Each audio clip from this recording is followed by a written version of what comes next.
Everybody, welcome back to my channel. Today I just wanted to represent all the veterans that are in the Army. The ones from the Revolutionary War all the way to Iraq and Afghanistan. But today I'm just going to refer on the World War II veterans. Well, I mean, you veterans in like Iraq and Vietnam and Korean War, all that, I have y'all in my hearts, and I hope y'all live for a very long time. But today I'm just going to refer on World War II, because I'm wearing a World War II helmet and all that. So, everyone knows how World War II started. Hitler invaded Poland on September 1st, 1939.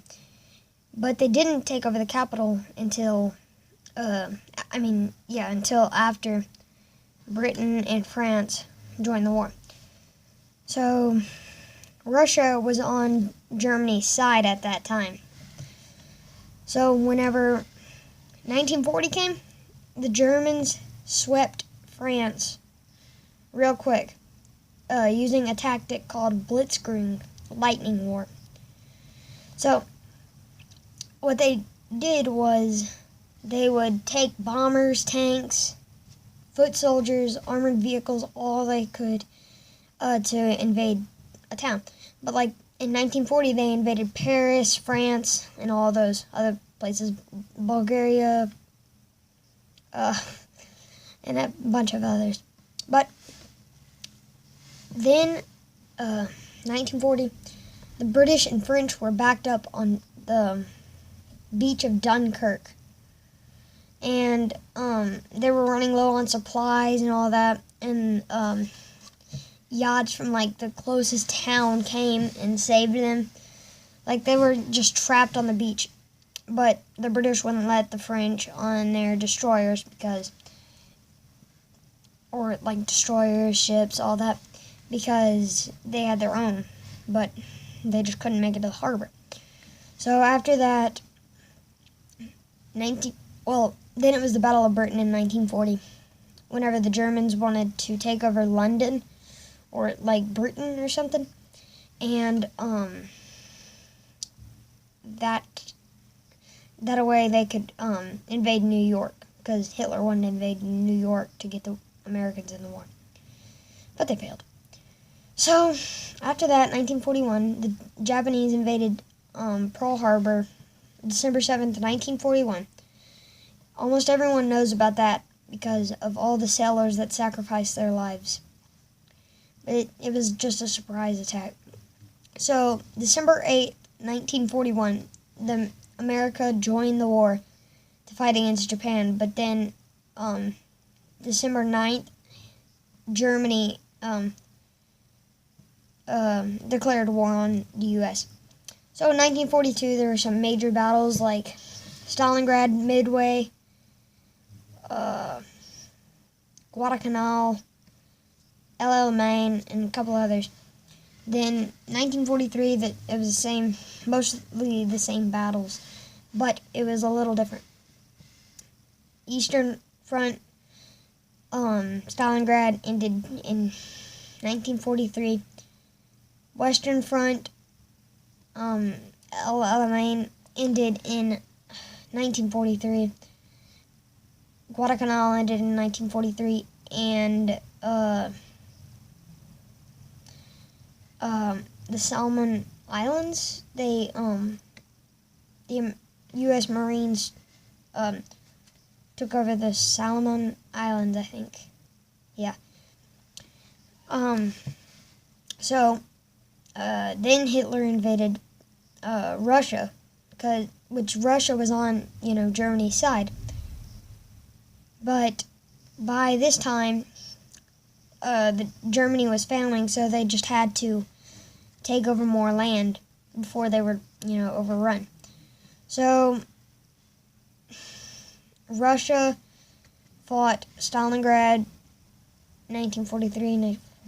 Then D-Day, the person that was in, the commander on D-Day for the Americans, Dwight David Eisenhower. He was the Supreme Allied Court. Then this was the British general, Bernard Montgomery. Then Douglas MacArthur was the commander for in the Pacific. So basically, he was the commander of the Pacific Front for the Americans. Ajit Tojo was the general for Japan. And, well, they failed still. Then Erwin Rommel. This was the person that was in command on D-Day, but June 4th was the actual date, but they failed. But, it was raining really hard. June 5th was raining really hard for the Allied, landing craft and all that. So the paratroopers went in, and he went home to surprise his wife with new shoes. So then, I forgot to mention this. This was the Polish Prime Minister.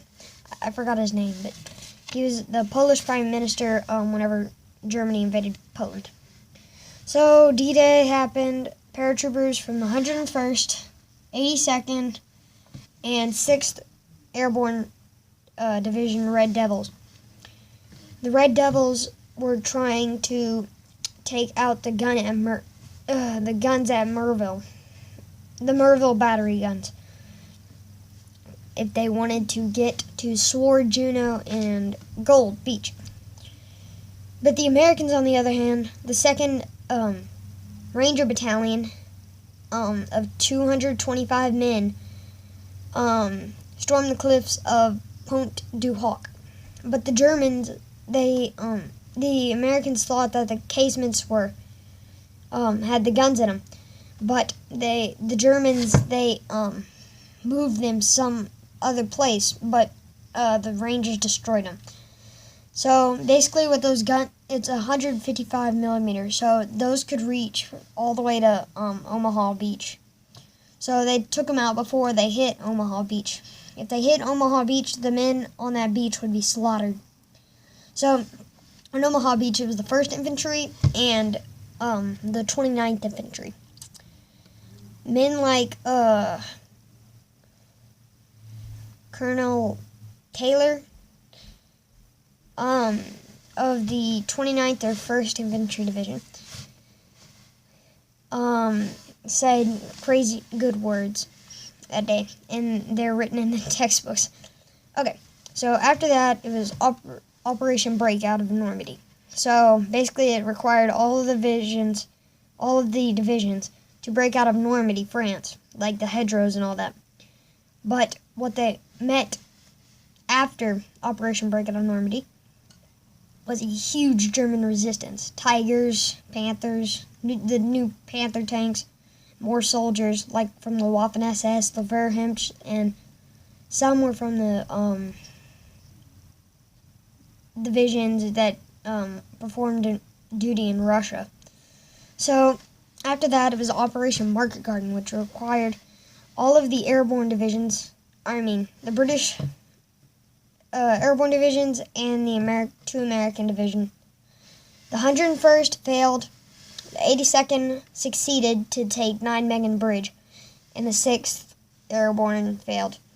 So basically, if the 82nd Airborne didn't take the bridge of Nijmegen, we wouldn't have made it to Germany, and it would have lasted till 1946, 47, something like that. So luckily, the 82nd made it across. After that, it was, I'm not really talking about the Eastern Front, because that wasn't really conflict in, it was pretty bad, but I'm mostly talking about the Western Front and the Pacific Front. So, not really the Pacific Front, but still, so, sort of. Okay, so, then it was Battle of the Bulge. The American 101st Airborne Division, they got held up at the Ardennes Forest.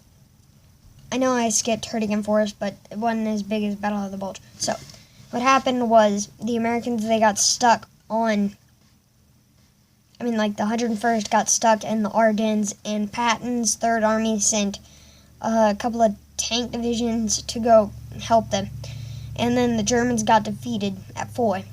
So basically, if the Germans weren't defeated at Foy, the Americans would have had to fall back.